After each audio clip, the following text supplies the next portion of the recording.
가천대학교 약학대학 김미연 교수고요. 가천대학교 약학대학과 가천대학교 길병원의 연구 중점 교수로 연구를 수행하고 있는 김미연 교수입니다.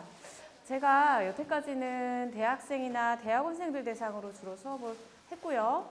그리고 재능 기부 차원에서 과학영재 4사에서 영재고 과학고 학생들 대상으로 이제 강의를 한 적이 있어요. 그리고 그보다 전에는 강원도에서 이제 역시 한국연구재단이라는 우리나라의 연구비를 가장 이제 많이 갖고 있는 기관이 있거든요. 거기서 이제 오지에 있는 학생들에게도 강연 기회가 있었으면 좋겠다고 해서 강원도에 있는 중학교에서도 강의를 한 게 제가 한 가장 이제 어린 대중 강연이었던 것 같아요. 근데 오늘은 어머나 초등학생입니다. 그래서 제가 오늘 아침에 타겟 오디언스가 누구냐, 오늘 강연 듣는 분들이 누구냐라고 했더니 학부모님들하고 초등생이라는 말을 듣고 급하게 이제 수식을 넣으려다가 막 수학이나 이런 거 다 뺐습니다. 그래서 우리 일상의 언어로 우리 어린이들이 과학을 싫어하게 되는 계기를 제가 주면 안 되잖아요. 그렇죠? 과학을 좋아하게 되는 계기를 줘야 하기 때문에 비록 슬라이드는 대부분 영어로 되어 있기는 하지만 우리 어린이들은 또 이렇게 편견이 없어서 그림을 볼 수 있기 때문에 어린이들은 그림을 보고 어머님들, 아버님들은 그냥 설명을 들으시면서 이렇게 슬라이드를 참조해 주시면 어떨까 싶습니다. 일단 제 소개를 하고 신약개발 전체적인 프로세스를 설명을 드리려고 했는데 지난주에 항암제를 강연을 들으시면서 신약개발 과정도 같이 배우셨어요? 그건 아니시면 그걸 잠깐 소개하고 그러고 난 다음에 신약개발에 필요한 AI의 요소들을 소개하고 그런 다음에 실제 저희 연구실에서 AI를 이용해서 어떻게 항암제를 설계하고 있는지를 말씀을 드리고 그리고 요새 핫한 연합학습 기반한 신약개발 내용도 일부 소개시켜드린 다음에 그 다음에 짤막하게 정책 제안도 해드릴게요. 예, 저는 가천대학교 약학대학에 있고요. 저는 컴퓨터 전공자는 아닌데 약학 전공자로서 컴퓨터 과학을 이용해서 연구하는 사람이에요. 그래서 앞으로 여러분들이 미래 세대에 우리 아이가 훌륭한 인재로 컸으면 좋겠다라고 생각하신다면 항상 다 분야에서 우리 아이가 편견 없이 뭔가를 보고 듣고 배울 수 있는 기회를 주는 게 굉장히 중요해요. 근데 이런 부분에서 일정 부분은 오해들을 하고 계시는데요. 우리 아이가 공부해야 될 게 더 많아지는 게 아닐까? 더 깊고 넓게 해야 되니까 이렇게 생각을 하실 수도 있고 또 젊은 대학생이나 고등학생, 미래를 생각해야 되는 그분들도 내가 그럼 이 분야를 잘하려면 복수 전공을 해야 되나? 라는 생각도 많이 하세요.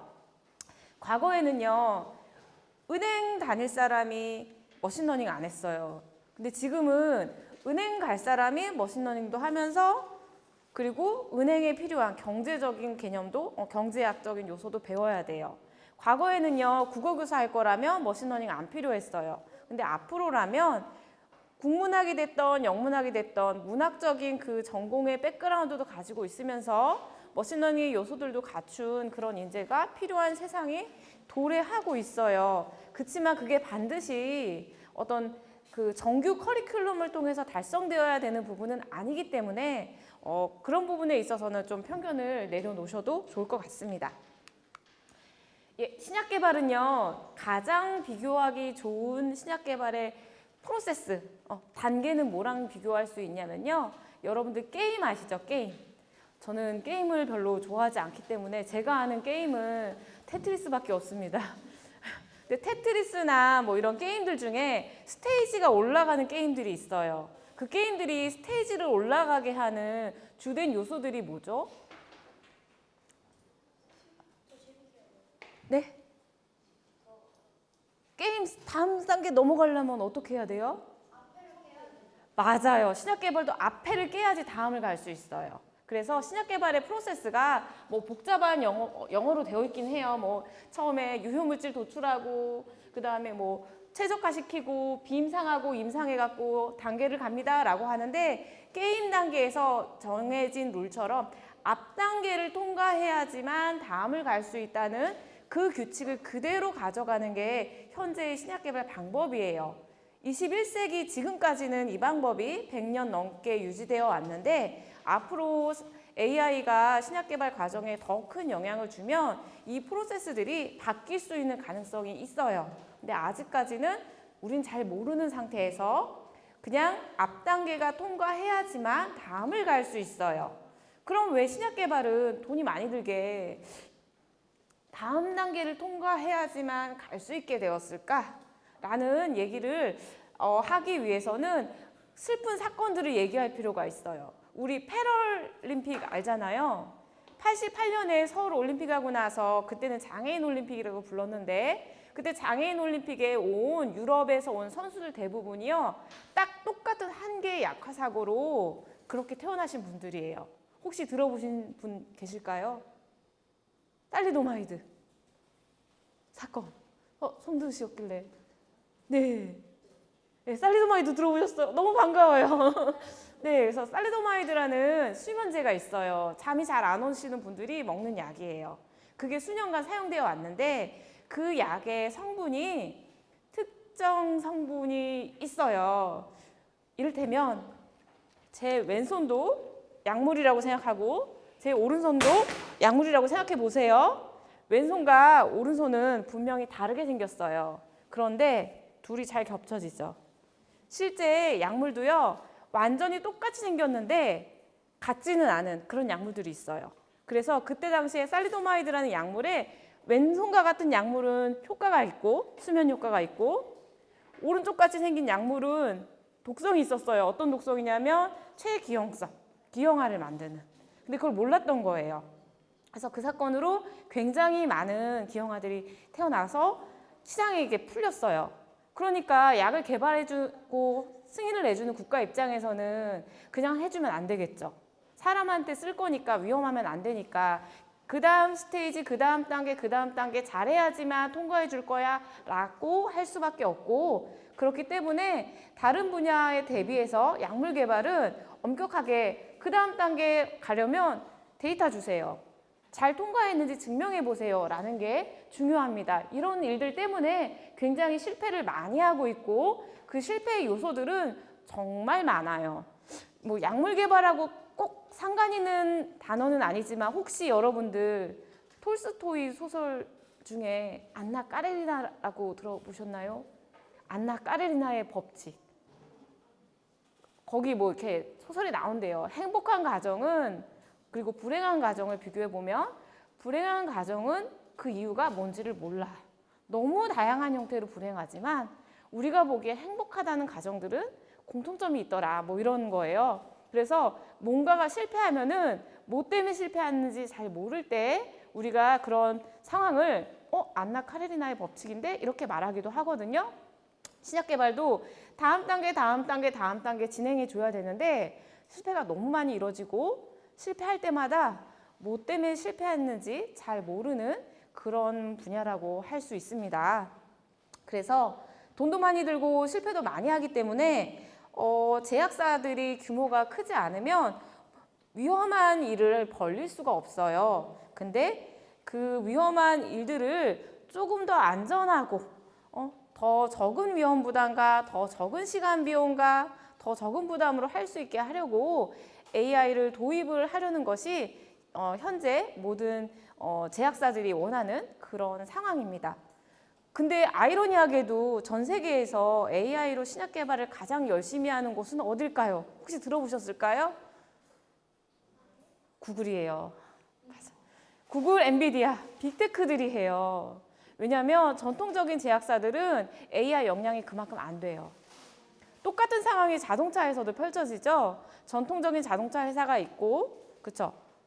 그리고 AI 요소를 가지고 자율주행 기술을 갖고 있는 회사들이 있어요. 그러면 얘네들이 같이 상호협력해서 가는 형태도 있지만 기술 갖고 있는 곳이 우리 돈 많으니까 우리 자동차 우리가 따로 만들지 이렇게 할 수 있잖아요.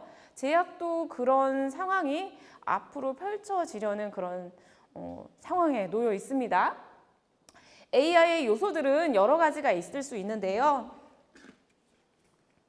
뭐 들어보신 분들도 있을 수 있지만 딥러닝이 제일 유명하죠. 그렇죠? 딥러닝은 머신러닝의 하위 분야로 부르고 있고요. 머신러닝을 예전에는 기계학습이라고 했어요. 근데 이렇게 기계학습 또는 머신러닝이라는 분야만 있는 것이 아니라 더 다양한 인공지능 하위 분야들이 있어요. 그럼에도 불구하고 우리 실생활에서 가장 익숙한 부분이 머신러닝이기 때문에 머신러닝을 가져왔어요. 실제로 더 유명한 건 챗GPT 같은 생성형 AI죠. 생성형 AI는 결과적으로는 복합 기술의 결과물이에요. 생성형 AI의 한 90%는 머신러닝 요소라고 부를 수 있고 나머지 요소는 패턴 레코그니션이나 여기 자연어 처리 이쪽 분야에서 온 기술들이 융합되어 있어요. 뭐 그렇긴 하지만 여러분들이 자녀분들하고 뭐 관련된 이제 뭐 프로그램이나 자녀를 위한 교육을 하실 때는 머신러닝을 기억해 주시면 좋을 것 같습니다. 머신러닝은 크게 영역을 나눈다면 학습 방법에 따라서 교사가 있냐 없냐 그리고 사용하려는 데이터가 이산형이냐 연속형이냐로 나눠질 수 있어요. 혹시 우리 고등학교 때를 이렇게 잘 기억해 본다면 모든 그 수치는 숫자들은 누메릭 수치들은 지속적이냐 띄엄 있냐 이런 걸로 나눠지잖아요. 이를테면 정수 1, 2, 3, 4, 5, 6, 7 연속일까요? 불연속일까요? 맞아요. 그게 이산형이에요. 그래서 이산형이냐 아니냐로 이제 학습의 방법들이 이제 그 학습 모델들이 달라지고요. 그리고 교사가 있냐 혹은 없냐 이렇게 나눠지는다고 생각을 하시면 됩니다. 이 두 가지 기준에 따라서 적용하는 각종 머신러닝 기법들이 있고 그 기법들을 이용을 해서 우리가 신약 설계를 하는데 사용하고 있어요. 자녀분들이 이미 굉장히 이제 막 학구열 있고 막 적극적인 친구들이면 프로그래밍을 이미 하고 있을 거예요. 그렇죠? 어떤 프로그래밍 하세요? 우리 애기 파이썬 한다 하시는 분 없죠? 이 나이에는 없을 거예요. 대신 뭐 해요? 맞아, 엔트리. 우리 애기도 했어요.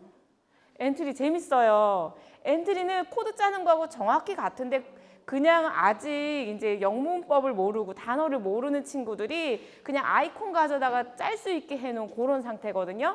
그러면 엔트리 짜다가 언제쯤이면 이제 여러분 자녀들이 파이썬으로 프로그래밍을 할 거란 말이에요. 그때 지금 핫하게 주목받고 있는 머신러닝과 엔트리나 파이썬으로 짜는 코드 프로그래밍하고 뭐가 다를까요?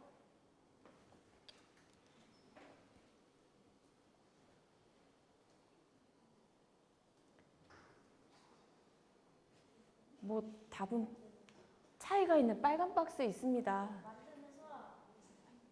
맞아요. 맞아요. 수학식을요, 엔트리에 집어넣든 파이썬에 집어넣든 내가 수식을 다 정해서 줬어요. 기계는 그냥 루틴하게 내가 시킨 대로 하는 거예요. 그러면 위에 있는 프로그래밍이고요.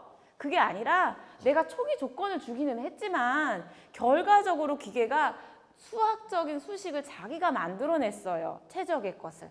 그런 머신러닝인 거예요. 이렇게 이해하시면 됩니다. 그래서 수학을 쓰지만 수학은 아니다 라고 이해해 주시면 좋고요. 머신러닝의 개념도 혹시 다른 시간에 하셨을까요? 안 하셨다면 이 예시를 가지고 왔어요. 이 예시는 제가 만든 건 아니고요. 칼텍에 있는 유명한 교수님이 유튜브에다 올려놓은 강연 자료에서 갖고 온 거예요. 유명한 문제로 점원 크레딧 카드 뭐 프로그램이라고 있어요. 내가 은행을 하고 있는데 최대한 카드 발급을 많이 해갖고 고객들이 많이 써주면 나는 부자가 될 거예요. 그렇지만 이 카드를 아무에게나 발급을 해갖고 돈이 떼이면 우리 은행에 부담이 돼요. 그러니까 좋은 고객을 선별해서 카드를 선택적으로 발급해줘야 돼요. 그러면 뭘 생각해야 할까요? 어떤 고객이 좋은 고객이지? 착한 고객. 맞아요. 어떤 고객이 착하죠? 성실한 고객. 어떤 고객이 착하고 성실할까요? 신용등급 높은 사람. 다 나왔습니다. 거의 한 99% 답이 나왔습니다. 그래서 벌써 어린이들도 생각을 하고 있잖아요. 여기 우리 변수로 x하고 y를 줬는데 y에 해당하는 게 우량 고객이냐 아니냐 결과론적인 거고 x 독립변수라고 부르는 x에 해당하는 게 그 고객을 표현하는 각종 수치들.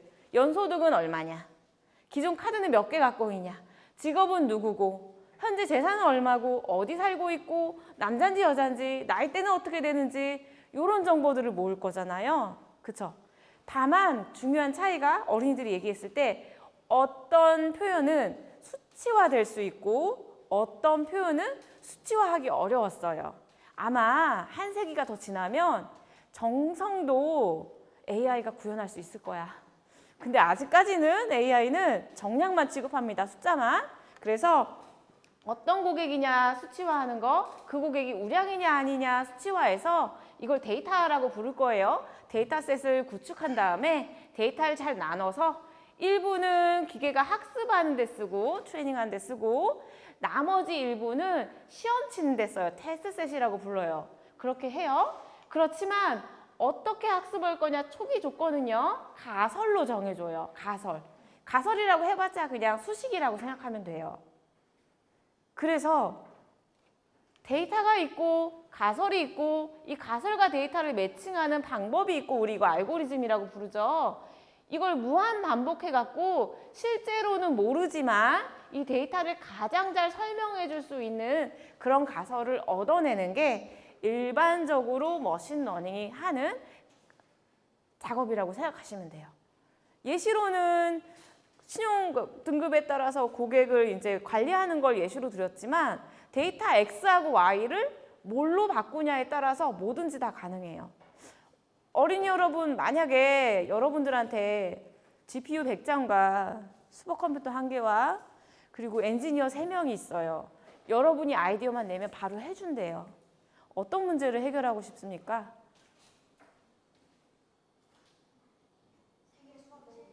네?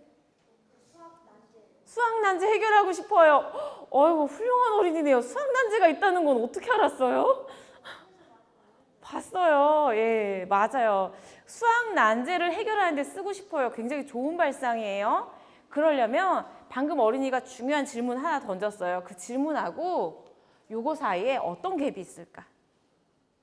나는 수학 난제를 해결하고 싶어요. 좋은 동기의식이에요. 그 수학 난제를 해결하는데 어쨌든 머신은 이 방법으로 일한다고 했으니까 데이터가 있어야 되고 가설이 있어야 되고 알고리즘이 있어야 돼요.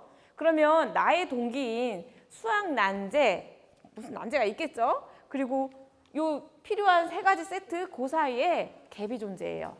그걸 잘 풀어주는 사람이 21세기의 인재인 거예요. 그 사람이 어느 분야 사람이든 간에 금융이든 아니면 영문학이든 신약개발이든 반도체군.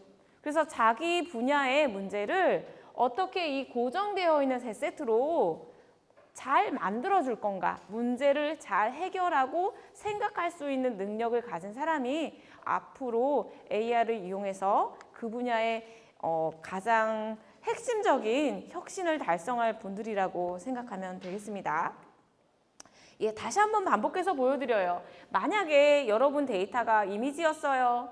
바뀌냐 아니냐를 구분하고 싶어갖고 사진들을 잔뜩 가져왔어요. 그럼 이 사진 자체가 X 베리어블, 독립변수, 바뀌냐 아니냐 여부에 해당하는 게 라벨, 종속 변수가 될 거예요.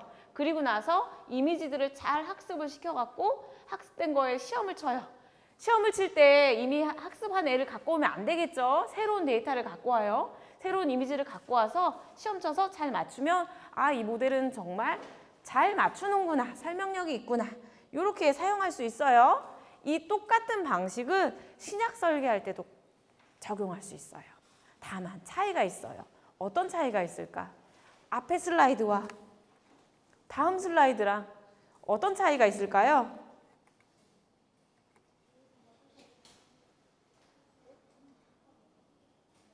이 슬라이드와 이 슬라이드 사이 차이는 별로 없어요. 그렇지만 그 별로 없는 차이가 엄청 큰 차이예요. 말씀해 보실 분? 어떤 차이가 보여요? 결과물? 결과물이라고 했어요? 예, 결과물 다르죠. 물론 다르죠. 왜냐하면 얘는 타겟을 예측하는 거고 앞에 있는 애는 바깥이냐를 예측하는 거니까 결과물이 달라요. 결과물이 달라지게 된 결정적인 이유는 데이터가 다르기 때문인 거고 데이터만 다른 게 아니라 데이터의 형태도 달라요. 그래서 요새 트렌드는 21세기에 챗 GPT가 막 나오고 쓰인 다음에 한동안은 목소리하고 이미지랑 영상 처리 못했잖아요. 근데 지금 하죠? 우리 그거 뭐라고 하냐면 멀티모달 러닝이라고 불러요. 예전에는 똑같이 AI 요소를 쓰더라도 소리 처리하는 사람은 소리만 처리하고 영상 처리하는 사람은 영상만 처리하고 텍스트 처리하는 사람은 텍스트만 처리했어요. 지금은 서로 다른 형태의 데이터를 같이 혼합해서 학습하는 게 대세거든요. 신약은요? 그럼 약물은 무슨 데이터지? 소리인가? 텍스트인가? 영상인가? 이미지일까?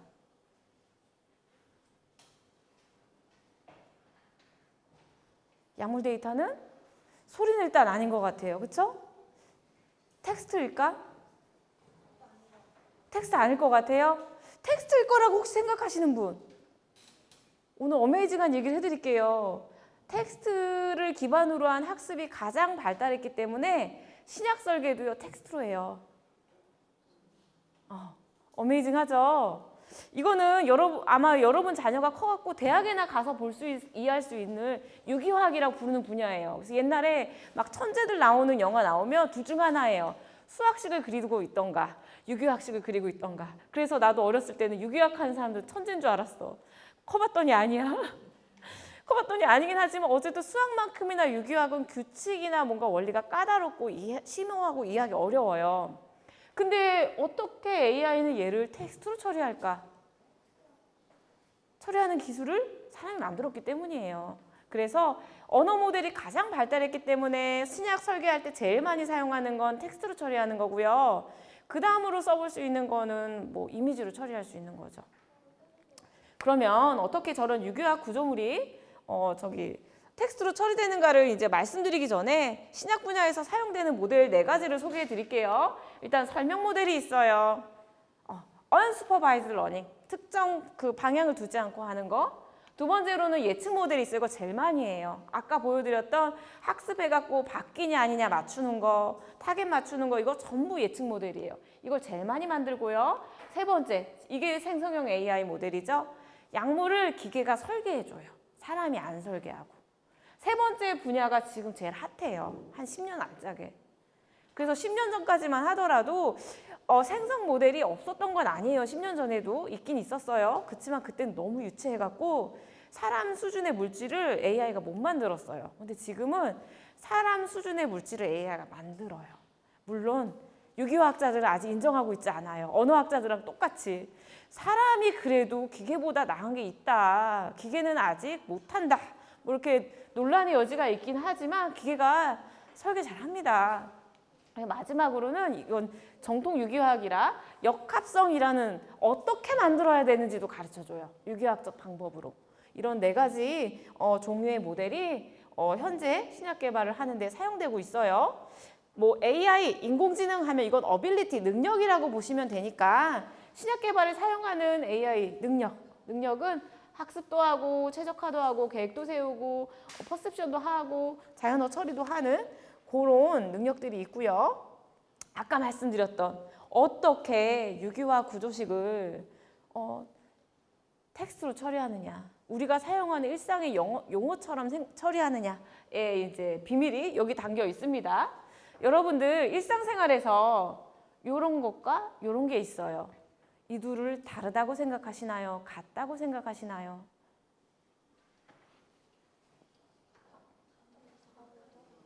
다르다. 같다. 같다고 생각하시는 분. 다르다고 생각하시는 분. 다르다고 같다 의견이 분분해요. 왜냐하면 우리는 이미 너무 인지 능력이 발달을 해갖고 이 물건을 표시하는 단어와 물건 사이 일체감이 완벽하게 이루어져 있거든요. 사람은 어떤 AI보다 굉장히 어드밴스된 이제 인지 능력을 가진 이제 대상인 거죠. 존재인 거죠. 그래서 이런 물체만 봐도 바로 이렇게 돼요. 근데 기계는 못해요. 못해서 할 수 있게 강제로 만들어줘야 돼요. 2D 유기화학 구조식, 실제 약물은 3D, 물질은 전부 세상에 존재하는 물질은 전부 3차원 구조예요. 3차원 구조도 있어요. 그걸 가져다가 강제로 표상을 만들어주는 거예요. 마치 사과를 보면 우리가 애플을 떠올리듯이 2D 구조가 있으면 얘를 가지고 우리가 이런 식으로 수치화해 줄 수 있어요. 문자열로 만들어줄 수 있어요. 그런 수치화하거나 문자열로 만드는 거에 따라서 1010 바이너리로만 처리했으면 바코드처럼 처리했으면 그 자체로 바로 학습할 수 있고요. 요 연결 구조를 다 스트링으로 표현해 줬어요. 문자열로 A, B, C, D 이런 거 이용해서. 그러면 전부 다 텍스트화 된 거예요. 그 텍스트 가지고 피처 뽑아낼 수 있어요. 그러면 학습이 됩니다. 지금 이 자리에 핸드폰이나 전자기기 있으신 분들은요, 구글에 들어가셔서 뭐가 됐든 약물명을 한번 검색해 보세요. 한글보다는 영문을 추천드려요. 왜냐하면 한글 위키보다는 영문 위키에 연결되어 있는 게 되게 많아요. 그래서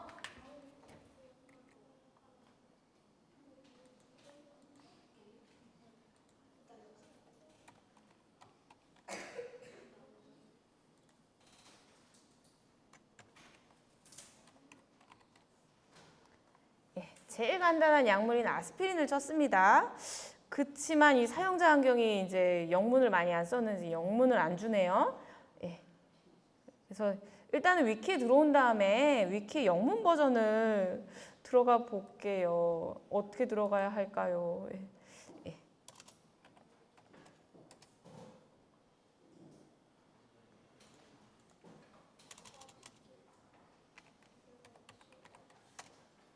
네, 들어왔습니다. 이렇게 영문 버전으로 들어오시면 이 오른쪽에 있는 애들이 데이터예요, 데이터. 진짜 양질의 데이터는 여기 있어요. 그래서 여기서 좀 딴 길로 세자면 여러분 자녀를 잘 학습을 하도록 도와줄 때 우리는 왼쪽처럼 도와줄 거냐, 오른쪽처럼 도와줄 거냐 고민하셔야 돼요. 왜? 20세기까지는 모든 학습은 왼쪽처럼 했어요. 텍스트북, 워드 파일, 한글 파일, PDF 파일, 텍스트 문서에 기반해서 공부를 했는데 앞으로 AI 할 거고 데이터에 친근한 학생들은 왼쪽 필요 없어요. 너무 쓸모없이 길어요. 오른쪽처럼 합니다. 그러면 오른쪽 컬럼을 쭉 내려가 볼까요? 오른쪽에 정보가 더 많아요. 근데 일상생활에서 텍스트북에 익숙해져 있는 사람은 이 오른쪽처럼 생긴 애가 정보라고 생각하지 않아요. 지금 보이는 요거 있죠? 요게 방금 유기화학 구조로 그렸던 아스피린이라는 약물의 문자열이에요. 그러면 저 문자열을 집어넣으면 AI가 텍스트 데이터로 인식하고 처리해 줄 수 있어요. 혹시 여러분들 작년에 노벨상 수상자들 AI 분야로 두 군데서 받았잖아요. 하나는 노벨 물리학상, 또 하나는 노벨 화학상. 노벨 화학상 누가 받았어요? 알파폴드. 들어보셨죠? 알파폴드 구글이 받았어요. 엄밀히는 구글 딥마인드죠. 구글 딥마인드랑 저기 그 로제타 폴드라는 걸 만든 교수님이 같이 받았어요. 그 사람들은 실제로는 약물 모델은 아니고 단백질 모델을 만들어내요. 단백질의 서열 정보를 주면 3차원 구조를 막 만들어주는 거야. 그것도 원리가 똑같아요. 저기 있는 문자열처럼 여러분들 알고 있는 프로테인 이름을 아무거나 넣어볼 수 있어요. 좋아하는 프로테인이면 더 좋을 것 같아요.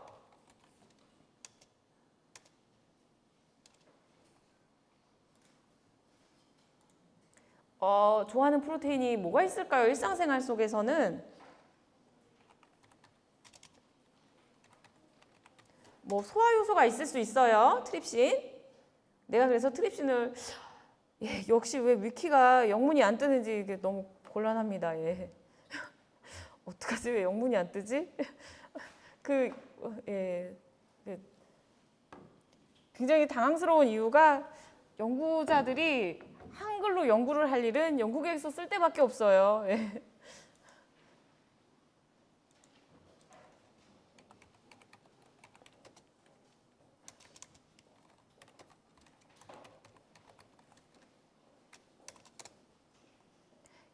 원래는 위키에서 연결해서 들어가려고 했으나 이제 상황상 어려워서 고맙습니다.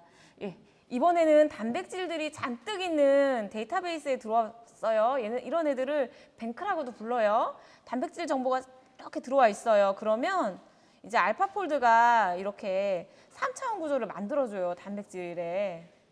실제 아무 데이터가 없어도 딱 한 가지 데이터만 있으면 만들어줘요. 그게 바로 요거예요. 보이실까요?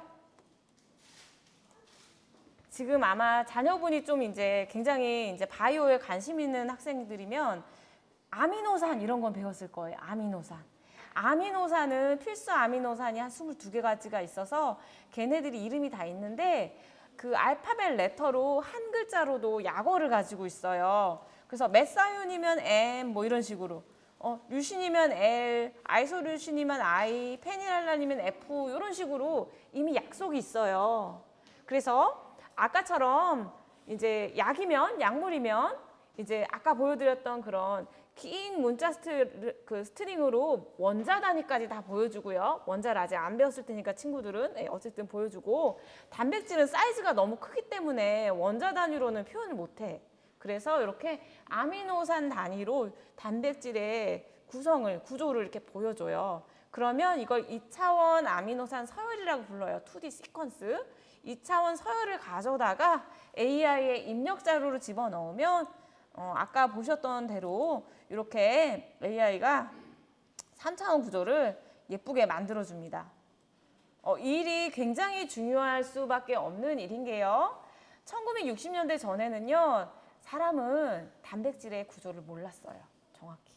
그러다가 엑스레이 기술이라는 게 발달을 해서 열심히 실험실에서 결정 만들어서 단백질의 3차원 구조를 얻을 수 있었어요. 3차원 사진을 우리 엑스레이 진짜 찍듯이 MRI나 CT 찍듯이 얻을 수 있었는데 그 방법이 너무 힘들어갖고 세상에 존재하는 모든 단백질의 3차원 구조를 얻을 수는 없어요. 거기다가 단백질은 그리고 모든 분자는 움직여요. 가만히 있는 게 아니라 이렇게도 움직이고 이렇게도 움직이고 이렇게도 움직여요. 세 가지 방식의 움직임들을 가지고 있어요. 그러면 그 어느 순간의 움직임을 캐치해봤자 단백질의 전체 엔드리스 움직임 중에 하나인 거잖아요. 바로 옆자리에 있는 자녀분도 갑자기 무슨 자세를 취할지 모르죠. 근데 사진을 한 장 딱 찍어갖고 우리 아이는 이거야 라고 특징 지을 수 없잖아요. 똑같아요. 단백질이나 약물도 계속 움직여요. 근데 AI를 이용을 하면 이런 2D 구조, 아까 봤던 아미노산 서열만 가지고도 가장 있을 수 있기 좋은 3차원 구조를 줘요. 그러면 단백질이 이 손이에요. 그리고 약물이 물론 약물 엄청 작지만 약물이 요거라고 합시다. 이렇게 붙어 있어요. 이걸 내가 정보를 알면 얼마나 좋겠어요. 아닌가? 이걸 알면 웬만한 신약 개발의 문제에 기초 문제에 반은 풀린 거예요. 어떻게 결합하냐를 아는 거에 따라서 이 약물이 효과가 있을지 없을지 알 수 있거든요. 이런 이유 때문에 단백질의 3차원 구조 만들고 그리고 약물의 3차원 구조 만들고 이 둘 사이에 어떻게 잘 사이가 좋은지 알아내는 것을 AI를 이용해서 현재 하고 있습니다.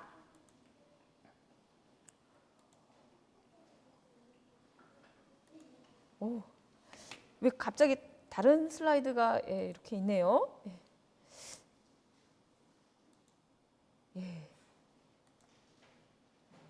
그래서 실제 이 일이 굉장히 오랜 기간에 걸쳐서 일어난 것 같지만 쓸만한 AI 신약 모델이 만들어진 게 얼마 안 돼요.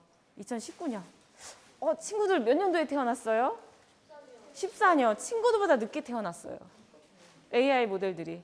그리고 처음 AI 모델이 태어날 때는 학교에서 태어났어요. 교수님들이 만들었어요. 그래서 지금 저 젠틀립이라는 모델 캐나다 교수님이 만들었어요. 릴리즈라는 모델 미국에 있는 교수님이 만들었어요. 저 때까지만 해도 교수들이 주도를 했어요. 그러다가 2020년에 아스트라제네카라는 다국적 제약회사에서 만들었어요.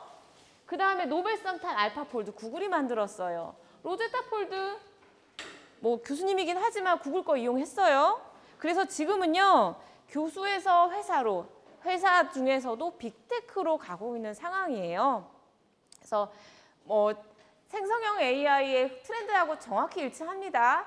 여태까지는 중국 딥시크 나올 때까지는 얼마나 합리적이고 좋은 모델을 잘 만드느냐가 중요했고 그 정도 모델은 누구나 만들 수 있으니까 돈만 많이 들이고 데이터만 있으면 앞으로는 이 모델을 어떻게 잘 활용할 수 있는가를 경쟁하는 그런 시대로 가고 있어요. 그래서 우리나라도 이제 정부가 바뀌면서 AI에 우리도 이제 집중 투자하겠다고 하면서 울산에다 데이터 센터 짓고 GPU도 국내 생산을 하고 GPU 다음에 다음 게 있어요. 뭐 GRU도 있고 많이 있거든요. 그런 거 생산 연구도 하고 한다는 상황에 있다고 볼 수 있습니다.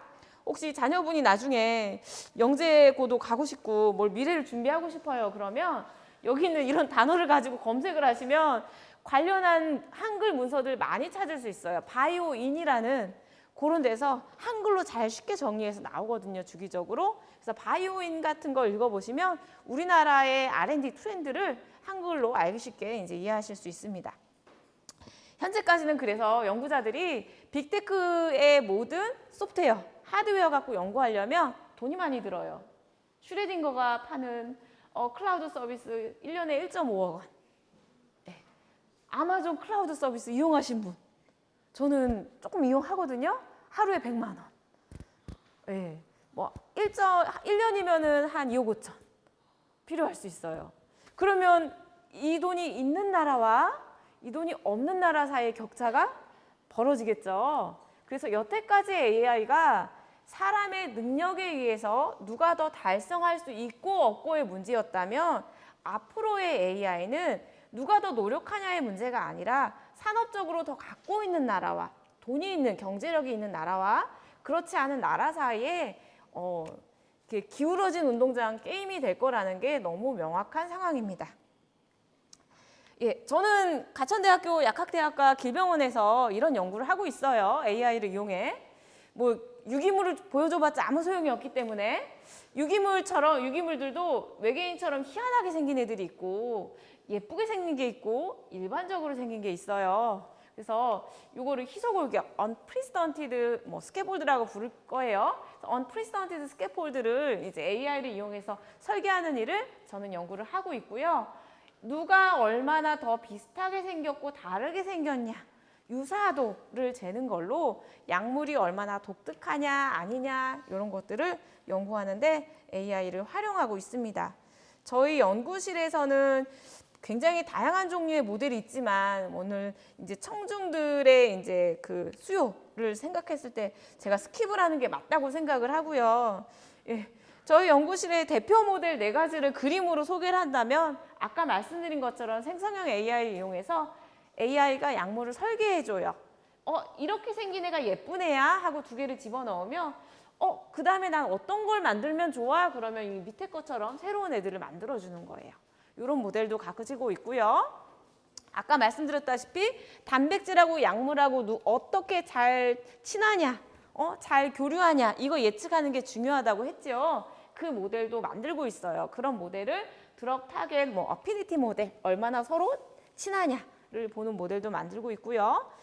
직접적으로 결합하지 않더라도 체내 현상이라는 건 A 단백질이 B 단백질을 때리면 B 단백질은 C 단백질을 때리고 C 단백질은 다시 D 단백질을 때려서 질병이 일어나요. 그래서 이거를 캐스케이드라고 불렀으면 참 좋겠지만 일반적으로는 시그널링 내지는 패스웨이라고 불러요. 그런 게 우리 몸속에서 엄청 많이 일어나는데 서로 다른 단백질들이 연속해서 상호작용하는 과정 속에서 이 약물이 다른 단백질들과 어떻게 서로 상호작용하는가를 예측하는 모델도 만들고 있고요. 특히나 약물이 단백질하고 결합만 하고 끝나는 게 아니라 결합하고 나서 다음 일들이 일어나요. 그 다음 일들은 예측하기가 매우 힘들거든요. 데이터가 별로 없어서 그런 거를 예측하는 연구도 하고 있습니다. 혹시 여러분들 요새 유명한 신약 중에 위고비 들어보신 분? 위고비 관심 많으시죠? 비만 치료 시장의 워너비잖아요. 그렇죠? 실제로는 당뇨병 치료제로 개발이 됐거든요. 펩타이드 약물이에요. 그 약물이 우리 체내에 존재하는 세포 표면에 있는 수용체랑 결합을 해갖고 일어나는 이벤트 때문에, 일들 때문에 생기는 약물인데 그거 예측하는 데 사용하고 있습니다. 예, 그래서 저희 랩실에서 만든 모델이지만 이거를 설명하는 것을 조금 할까요, 말까요? 맙시다. 오케이. 시원하게 생략하겠습니다. 예. 예. 그래서 나중에 여러분들 자녀들이 수학하고 통계를 배울 거예요. 요 개념만 잘 알려주시면 돼요. 누구야? 너 오늘까지 수학했지? 아니야. 미래는 AI잖아. 수학적인 요소를 이용하지만 수학하고는 다른 통계도 해야 돼. 왜냐하면 옛날에는 수학원, 수학2가 있었고 지금 뭐 대학교, 고등학교 선택 과목들 막 있잖아요. 그중에 확률과 통계, 학생들이 제일 싫어하는 교과목이에요. 학생들이 왜 싫어하는지 아세요? 얘가 뭐 깔끔하지가 않대. 뭐가 깔끔하지가 않아요. 확률과 통계만 다른 수학적인 요소들과 다르게 다른 수학적인 요소들은 확실한 프린서플이 있어요. 명제. 그 명제에 맞춰서 원리를 적용해서 풀면 돼. 응용하면. 확률과 통계는요. 명제가 몇 개 없어. 그리고 마치 IQ 테스트 하듯이 생각해서 풀으래. 근데 미리 한 백그라운드도 없어. 그래서 학생들은 별로 하기 좋아하지 않는데 AI랑 제일 친해. 이런 분야가 될 거예요. 그 확률과 통계에 해당하는 부분이 아마 가장 많이 나온 부분인데 이 스캐터플롯에 해당할 거고, 확률과 통계가 필요한 이유는요. 수학적인 세상은 예외가 없어요. 공식에 모두 다 맞아 떨어져요. 현실 생활은요. 안 맞아요. 공식에 하나도 안 맞아요. 하나도 안 맞는 실데이터, 실현상을 가지고 억지로 수학적 모형을 이용을 해서 근사해서 설명하는 게 그게 확률 통계 분야예요. 그래서 여러분의 자녀가 확률 통계를 너무 사랑해요. 나는 프로버빌리티가 너무 좋아. 그럼 그분 AI 하셔야 됩니다. 이렇게 생각하시면 됩니다. 예, 마찬가지로 AI 잘하는 사람들은 너무 당연하게 알파벳을 알아야 영어 단어를 배울 수 있듯이 통계를 알아야 AI 성능평가도 가능해요. 그래서 여기 있는 모든 수치들은 전부 통계에서 왔다는 거. AI가 통계는 아니지만 AI를 평가하고 활용하고 하려면 크게 두 가지 수학 분야가 필요한데 엄밀히 수학은 아니지만 하나는 미분적분, 미분이 제일 많이 필요해요. 미분 제일 많이 쓰고 또 하나는 통계. 예, 그래서 미분하고 통계 요소가 가장 많이 사용된다고 생각하시면 됩니다. 그렇게 해서 저희 연구실에서는 생성형 AI한테 어떻게 네가 학습을 해야 좋은 약물이 설계될 수 있는가에 가이드를 줘요. 일단 처음으로는요. 데이터를 많이 때려 부어요. 그런 다음에 프리트레이닝이란 걸 해요. 선행학습. 우리 선행학습이라는 단어가 다른 의미로 다가오죠. 프리트레이닝. AI 하는 사람들한테 프리트레이닝은요. 의미가 있던 없던 규모가 큰 데이터를 막 학습시키는 거예요. 그래야 패턴이라는 걸 찾아내니까. 그래서 선행학습을 한번 시키고 그 다음에는 학습이 좀 상태가 좋아져야겠죠. 뭔가 조건을 달기 시작해요. 베스트하고 비슷해야 되고 내가 지금 사용한 프리딕션 모델에서 예측치가 좋아야 되고 또 다른 프리딕션 모델에서 예측치가 좋아야 되고 이런 조건들을 막 달아요. 여러분들이 처음에 아이 태어났을 때 건강하기만 해라 하죠. 그래서 미리 프리트레이닝 막 시켜요. 그러다가 자녀가 건강해졌어요. 그 다음에 자 우리 이제 가나다도 좀 해볼까 하고 한글 시켜요. 그러다가 한글은 했으니 이제 우리 알파벳을 좀 해볼까 영어를 시키고 그러다가 뭐 수학도 하고 뭐 계속 늘려가죠. 사람 트레이닝과 똑같다고 보시면 돼요. 일단은 적응을 시켜놓고 그 다음에 조건들을 계속 늘리면서 그 늘린 조건 하에서 이 AI가 그 다음 설계를 할 때 누가 좋은지 나쁜지에 대해서 대답만 해주면 돼요. 이거는 뭐랑 비슷하냐면요. 고등학교 그 생물 시간에 배웠던 파블로브의 종을 치고 걔한테 먹을 걸 줘요. 다시 종을 치고 계속 먹을 걸 줘요. 그럼 종만 치면 걔가 먹을 게 나오겠구나. 이게 보상이죠. 보상하고 체벌로 이제 트레이닝을 하잖아요. 똑같이 AI도 사전 학습을 벌크하게 시켜준 다음에 조건을 주고 이 조건에 맞는 애를 주면 보상을 해줘요. 점수를 더 줘요. 잘 맞췄다.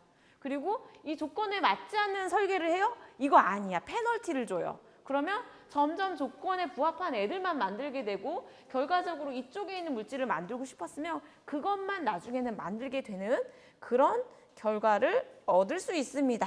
그렇게 해서 지금 있는 여기 4가지 약물은 실제로 임상개발 중에 있는 항암제거든요. 뭐 바이오마커 혹시 들어보신 분? 예, 바이오마커에 기반한 항암제예요. 요새 대세예요.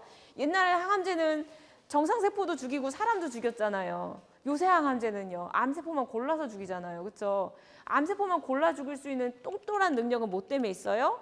암세포가 많이 가지고 있는 단백질하고 정상세포가 갖고 있는 단백질을 구별하잖아요. 그래서 그런 걸 바이오마커라고 부르는데 바이오마커에 기반해서 이제 설계하고 있는 기존 약물이 있어요. 그러면 얘는 사전 정보잖아요.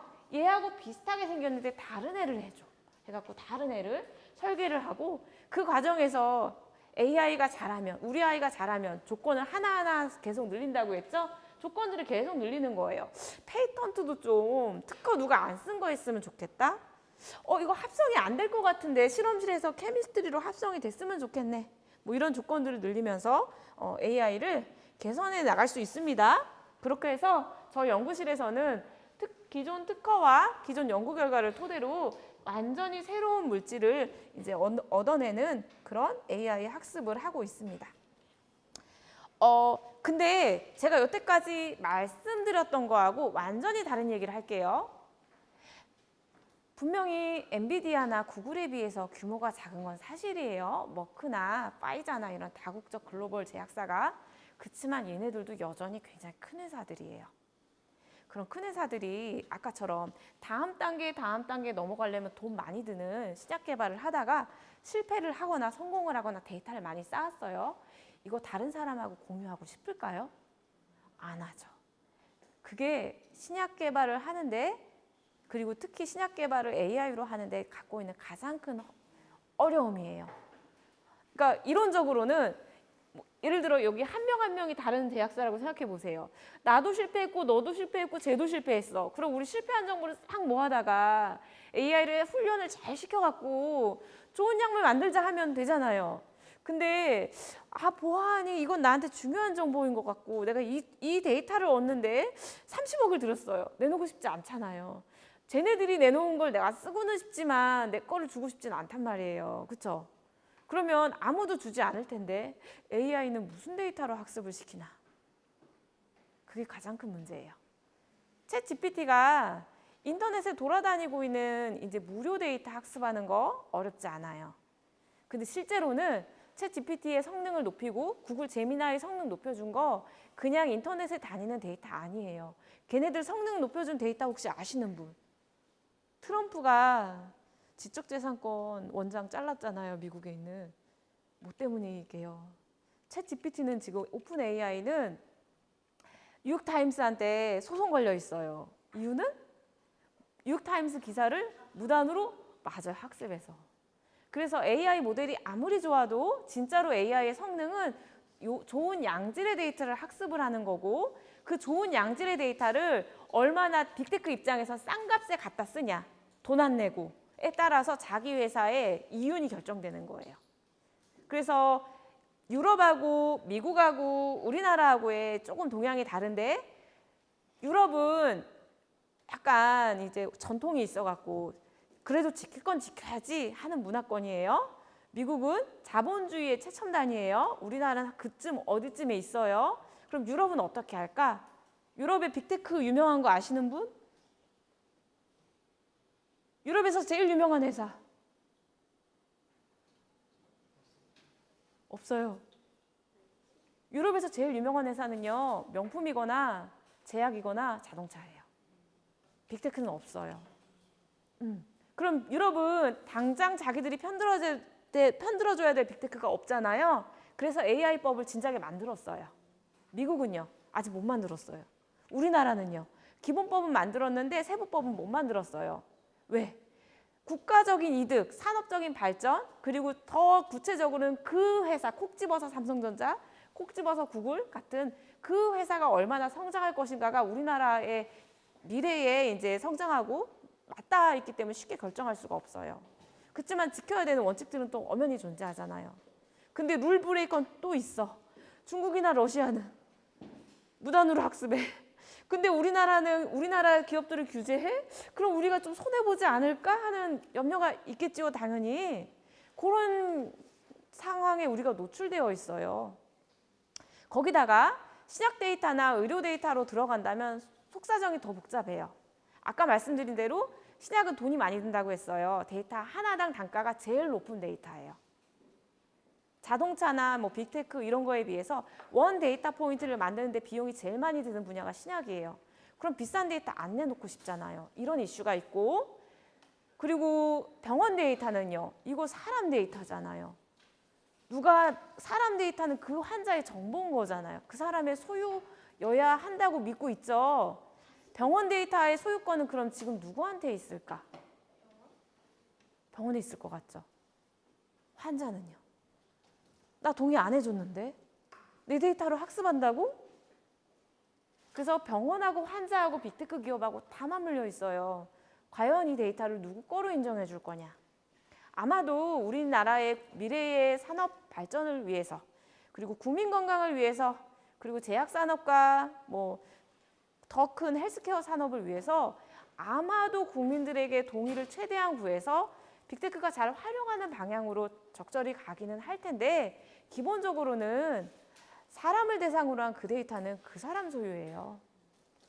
그래서 여러분들 병원에서 각종 동의서 엄청 많이 내시죠? 그래서 존재합니다. 어쨌든 이런 데이터 이슈 때문에 아무도 데이터를 공개하고 싶지 않아요. 근데 데이터 공개를 안 하고도 AI 학습을 할 수 있다면 얼마나 좋아요. 그렇죠? 그러기 위해서 탄생한 게 연합학습입니다. 데이터는 각자 다른 데 두고 각자 한 명 한 명이 내 데이터를 갖고 있고 내 데이터에 대한 접근권은 나만 있는 거예요. 근데 모델 있죠, 모델. AI 모델은 같이 공유를 해요. 하나의 모델을. 그리고 뭐 사람이지만 내가 계산한 것과 옆에 컴퓨터 다른 제약사가 계산한 것과 또 다른 제약사가 계산한 것과 이 계산한 결과들을 모아다가 최적의 하나의 모델을 만드는 그런 학습 방법을 만들어낸 거예요. 그게 연합학습이라고 보시면 돼요. 현재 연합학습이 가장 많이 적용되고 있는 분야는요. 갖고 왔었는데 오늘 연합학습을 소개하기 위해서 여기입니다. 여러분들 핸드폰 보다 보면 막 구글이 여러분들한테 제일 적절한 사진, 이 추억의 사진 찾고 싶지 않으십니까? 하고 막 여러분들 아무 정보도 안 넣었는데 웹페이지 보다 보면 어떻게 나의 나이와 성별을 알았는지 나한테 막 쇼핑 추천해주고 그러잖아요. 다 가져간 거지 뭐. 그쵸? 예, 학습을 적절히 불법이 아닌 범위에서 하고 있는 거예요. 그래서 실제로 핸드폰에서 모바일에서 생긴 생성된 데이터를 연합학습하는 게 굉장히 중요한 관심사로 있고요. 또 하나는 은행 업무 하는데 연합학습 쓰고 있고요. 그리고 아까 소개시켜드렸던 대로 사람 데이터나 신약 데이터 서로 공유하고 싶지 않은 데이터들을 학습하는데 연합학습을 쓰고 있습니다. 그래서 이론적으로 있는 이 동그라미들은 각자 하나하나가 단독의 독립된 아무한테도 공개하지 않는 데이터를 갖고 있는 주체고 이 데이터를 갖고 있는 주체가 AI 학습을 하는데 이제 하나의 주체로 사용되는 거예요. 그리고 나서 그 주체들이 계산한 거를 모아서 모으는 방식에 따라서 하이러키컬이냐, 뭐 센트럴이냐, 뭐 이런 여러 가지 방법을 적용을 해서 하나의 완벽하게 학습된 결과를 갖고 오는 거지요. 이론적으로는 좋은 방법인데 현실적으로는 물리적으로 데이터 한 곳에 싹 다 모아서 학습한 것보다 우월하기는 어렵습니다. 그냥 따로 학습을 했는데도 불구하고 모아서 한 거와 비등하게 혹은 그거보다 살짝 떨어지게 학습하는 게 현재의 기술 상황이라고 보시면 되겠습니다. 아까 말한 그 신약 단계가 한 번 더 표현이 됐어요. 한 5, 6, 7단계가 됩니다. 그래서 10,000개를 처음에 열심히 스터디를 하면 1개 나온대요. 운이 좋아야. 이런 관계에 있다고 보면 되겠고요. M은 밀리언이에요. 1 밀리언 달러가 든다는 거고 첫 단계가 2.5 밀리언 달러 든다는 거고 40 밀리언 달러 든다는 비용의 얘기입니다. 그래서 토탈리 한 개의 드럭을 개발하는데 873 밀리언 달러 이것도 옛날 기준이에요. 이런 돈이 든다고 볼 수 있습니다. 연합학습에 필요한 기술들은 너무 많아요. 너무 많지만 우리 시간 관계상 생략을 하고 질문을 받도록 하겠습니다. 그치만 또 이렇게 왔으니까 소개를 해야죠. 여러분들 자녀가 과학자가 되길 바라세요? 의사가 되길 바라세요? 의사과학자. 어쨌든 미래의 꿈을 꾸실 거잖아요. 그러면 현재까지는 우리 아이를 잘 키우고 교육하고 잘 돌보는 데 집중을 하셨다면 오늘 이 시간에 이런 제안도 하고 싶어요. 우리 아이가 살게 될 환경도 생각했으면 좋겠다라는 말씀을 드려요. 글로벌 R&D 환경은 계속 바뀌어요. 우리 아이가 아무리 똑똑하면 뭐합니까? 우리 아이가 맞게 될 그 환경이 좋아야죠. 그렇죠? 보건의료 글로벌 R&D 다 변하고 있어요. 현재 AI로 신약 개발하는데 우리나라가 얼마나 잘하나 못하냐. 우리 아이가 나중에 AI로 신약 개발하고 싶은데 가장 발목을 잡을 두 가지 허들이 이거예요. 첫 번째는 아까 말한 대로 계산 환경. 여태까지 저는 리눅스 사다가 윈도우 사다가 우리 랩실에 두고 그거 갖고 계산했어요. 그래도 부족하면 대전에 슈퍼컴퓨터 있어요. 거기다 돈을 지불하고 계산했어요. 근데 슈퍼컴퓨터 센터는 CPU 위주인데 GPU 컴퓨터가 있긴 하지만 충분히 좋지 않은데, 그리고 소프트웨어 하드웨어 환경이 너무 빨리 변해요. 지금은 누가 강자냐면 엔비디아랑 아마존이랑 둘이 손을 잡고 최적의 환경을 구축하면 기업들이 다 글로 갈 수밖에 없어요. 제가 지금 이 상황인데 여러분 자녀가 제 나이 또래가 돼서 우리나라의 중견 연구자가 되어 있어요. 그럼 여기 의존성이 더 높아지겠죠? 예. 이걸 우리가 잘 국민적인 청원을 하면서 대응하는 게 중요하지 않을까 싶고요. 예. 학술 환경도 바뀌고 있고 특히나 이제 인력이 많이 줄어들고 있는 그런 상황이죠. 그래서 제가 요새 어디에 톡을 가더라도 이 청원 올렸습니다. 동의해 주세요. 살펴봐 주세요. 하고 부탁하는 일을 하고 있습니다. 소통이라는 이 QR코드를 찍으셔도 좋고요. 여기는 URL에 들어가셔도 좋아요. 예, 가셔서 이렇게 스크롤을 쫙 내리면 분야별로 정책 제안하는 게 있어요. 거기 과학기술 정책을 클릭하시면 제일 먼저 제가 제안드린 이 정책이 나옵니다. 물론 여러분들이 보시기에 너무 이제 전문적인 내용이나 약어가 많아서 쉽게 와닿을 것 같지는 않지만 뭐 요약만 해드린다면 AI로 신약 개발하고 싶고 AI를 이용해서 뭔가를 연구하고 싶은 한국 연구자들한테 필요한 정책을 제안드렸습니다. 제 발표는 여기까지고요. 감사합니다.